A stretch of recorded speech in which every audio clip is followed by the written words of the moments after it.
आज आपण मानक पई नेकी आसीची अति स्वादिया मसला काकरा सकाळ जलखिया हो कि संध्या बेलर टिफिन टाइम रे याकू आपण बनेकी खाई परिबे।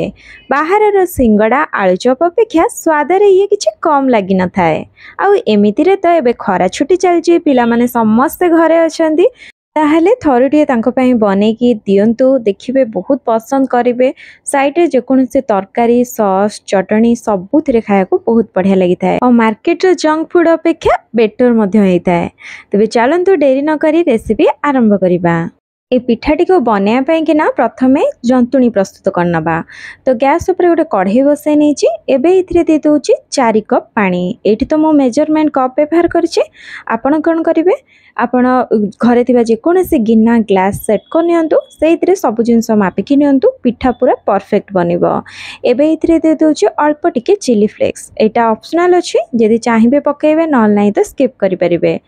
आउ एठी मो स्वाद अनुसार लूण दे दोची आ तापरे दे दोची एथिरे किछि धनिया पत्र बढ़िया देखा जाई थाए खाइबा को मध्ये स्वाद लागि थाए। आउ ई सब को फुटिया पई कि ना एबे छाडी देबी।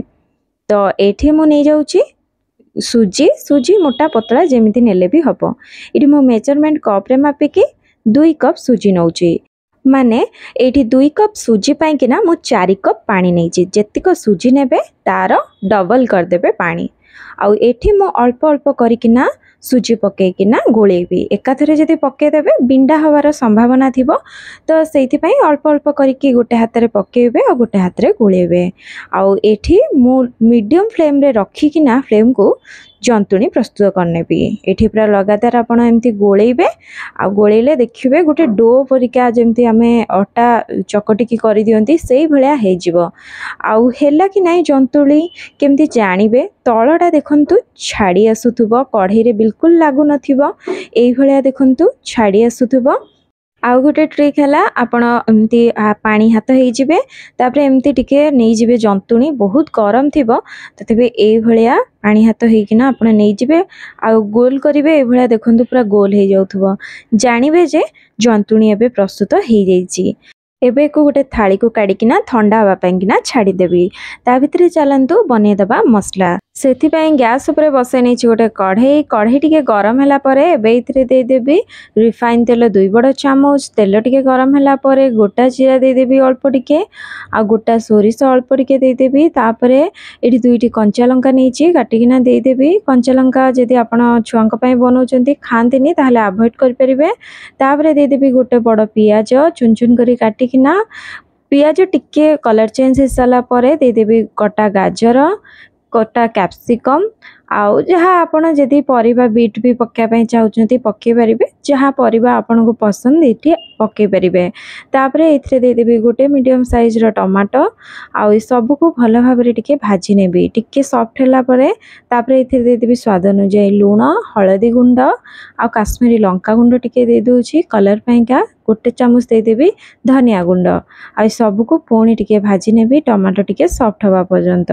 टमाटो सॉफ्ट हे गलानी एबे इथरे दे देबी 3टा मीडियम साइज रा आलू ताकू सिझे किना ताकू चकट नेइथिली। तापरे एबे को दे देबी तापरे ऊपर टिके दे देबी धनिया पत्र और सब को भला भाबरे मिक्स करि नेबी। एठी मो आलू रो मात्रा को टिके कम रखिछि और परिया मात्रा को टिके अधिक रखिछि। आपण चाहिले परिवा मात्रा कम करिके आलू मध्ये अधिक देई परिबे नहल तो खाली आलू रे मध्ये बनै परिबे। आउ एठी आपण को जहा पसंद सेटा आपण पूरा रे ऐड करि परिबे जेमति बादाम मटर मो एठी किछि भी ऐड करिनी जहा घरे थिला सेइतरे ही मो बनौछि मसलाटा। और देखंतु मसला एठी पूरा रेडी हे गलानी। एबे को प्लेट को काढी के ठंडा हवा पई छाडी देबी। ता भितरे एपटे जंतुणी भी ठंडा हे गलानी हाथ को छुईला परिका पूरा ठंडा करिवेनी जस्ट उत्सुम टिके थिबो सेही भली ही एठी मो नै जाईची किछि तेल आ तेल को हाथ रे मारी किना जंतुणी को भल भाबरे चकटी नेबी। जेमति हमें रोटी करिया पे किना आटा चकले गुळा कर दियंती सेही भलिया ही एको चकटी की पूरा बढ़िया से करनेबी जहा तरह कि पिठा उडा फाटिबनी बहुत भल भाबरे हबो। आ तो हाथ रे तेल मारी कि ए भलिया टिके चकटी नियंतु। देखंतु ए पूरा बढ़िया भाबरे मु चकटिकी रेडी करनेलिणी। एबे चलंतु मसला भी ठंडा हो गलानी बनैबा पिठा। सेथिपई हाथ रे टिके तेल किंबा पानी लगे नियंतु। तापरे किछि जंतुणी जेते बड़ पिठा करिवे सेतिके बड़ जंतुणी एठी हाथ रे नै जांतु। तापरे साइड गुडाक आपण ए भलिया करिकिना गोटे गिन्नार आकार दे दियंतु। साइड को करिवे, मझी को एते पतला करिवेनी नहले नै बाहरी जीवो मसलाटा। तो एमती करिकिना गिन्ना आकार करिकिना एठी दे दबा मसला और मसला दे साला परे पुणी ऊपर करिकिना ताको हमें सील करनबा। देखंतु एठी केते बढ़िया भाबरे हे गलानी। एई भली भाबरे मो बाकी तकको मध्य करिनेबी। तेल हाथ अपेक्षा पानी हाथ होइकी कले पिठाटा जल्दी गढ़ी हो जाउछि भलसे। तो प्रथमे तो मु तेल व्यवहार कली, तापरे पुणी पानी मु व्यवहार करके बनैली। एठी किछि मु पिठा गढ़ी नैछि। चलंतु एबे छाणी के आपण को देखौछि। तो एठी गैस ऊपर आवश्यक मुताबिक तेल दे देछि, रिफाइन तेल। आ रिफाइन तेल को गरम हवा को टिके देबी। आ टिके मीडियम गरम हेले ही आपण पिठा पकेबे। पूरा ठंडा रे पकेबेनी कि पूरा गरम रे पकेबेनी, नहल नै तो ऊपर तो पोडिला परिका हे जिवो किंतु भितरे ठीक से हे नथिबो। तो आपण मीडियम गरम हैला परे तेल गोटी गोटी करी पिठा पकेबे। आ पिठा को पके साला परे सांगे सांग ताको उल्टेबेनी, नल तो पिठा ना पैन रे लाखी की रह जाइथिबो, उल्टेला मात्रा के भांगी जिवो। गोटे पट साइड किछि समय छाड़ीबे, हेला परे आपे आपे पिठा ऊपर को उठी आसीबो। आ पूरा फुली जिवो पिठा उठी आसीबो ऊपर को जानिबे।